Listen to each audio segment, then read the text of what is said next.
Թևիկ Խաչատրյանի հետ Տիկին Խաչատրյան, դուք նաև 3 կոչով դիմել էիք, ինչու հենց այստեղ ակցիայի տեղը ինչու այսպես որոշվեց եւ այս պահին առաջնային պահանջը որն է։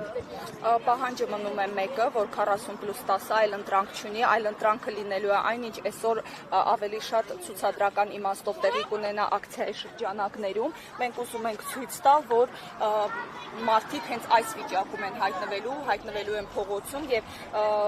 մենք ուզում ենք ցույց տալ, որ եթե դուք ապրում եք ապարտամենտներում եւ մեզ ասում եք մեզ փողոց եք նետում, դա լավագույն տարբերակը չէ եւ գուցե ինչ որ կերպ հնարավոր լինի գուցե այս ձևով ինչ որ մի ձև հասնել մարդկանց սրտերին, նրանց որ չեն պատկերացնում ինչ է նշանակում բռնի տեղահանվածի կյանքը, գուցե հնարավոր լինի գոնե այս ձևով հասկացնել, որ իրոք վիճակը շատ բարդ է, մարդիկ չեն չափազանցնում, մարդիկ կարիք չունեն հավելյալ ինչ որ բոնուսների, մարդիկ տարական ունեն բնակվարձի խնդիր, մարդիկ այսպես թե այնպես շատ դեպքերում մի քանի տեղ աշխատելով են փորձում իրենց օրվա հացը վաստակել, բայց Հայաստանի Հանրապետությունում ապրող ցանկացած մարդ տեղյակ է թե ինչ վարձեր են եւ թե ինչքան դժվար է, գուցե լինեն շատ քիչ թվով մարդիկ, որ կարողանան եւ աշխատել եւ բնակվարձ վճարել, բայց դրանք ինչպես օրինակ հարգելի փոխնախարարն է սոցիալապասում, որ իբր ստանում են միլիոններով աշխատավարձ, միլիոնավոր դրամներով, ես առաջարկում եմ հենց այս մարդկանց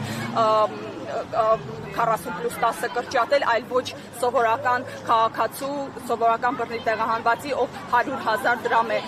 լավագույն դեպքում վաստակում։ Խաչատրյան, քանի որ դուք նաև ակտիվ եք հանրային տիրույթում, սոցիալական հարթակներում, հավանաբար տեսած կլինեք գրառումներ, այդ թվում հենց իշխանության ներկայացուցիչների եւ իշխանամերձ շրջանակների, որոնք պնդում են, որ ձեր պահանջները, այսպես ասած, տեղին չեն եւ նույնիսկ երեք Արսեն Թորոսյանը հարկ էր համարել նշել, որ այս խնդիրն օգտագործելով ինչ-ինչ ուժեր գնում են նաև Հայաստանը վերացնելու, այսպես ասած, հեռանկարի։ Այս առնչությամբ ձեր դիտարկում։ Դե սա դասական եւ շատ ծանոթ մանիպուլյացիայի ձև է, սա առաջի դեպք չէ, բազմիցս տեսնում ենք իշխանական ամենաբարձր մակարդակով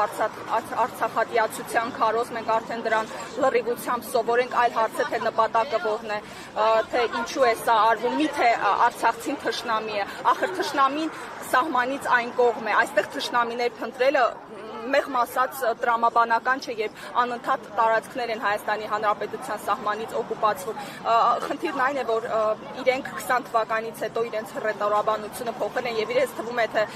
իրենք փորձում են մարդկանց այդպես ապացուցել, որ իբր Արցախը ուռուցքեր, որից ազատվեցին, իրականում Արցախը իրենք ամիջ դա ստորություն է պարզապես, ես ուրիշ ոչինչ չգիտեմ ասելու, երբ որ եթե մեզ համար Հայաստանը ինչ որ օտար մի բան է, ինչու են 30 տարի շարունակ երազել միանալ Մայր Հայաստանին։ Մենք այսօր մեր երազանքն ենք կորցրել։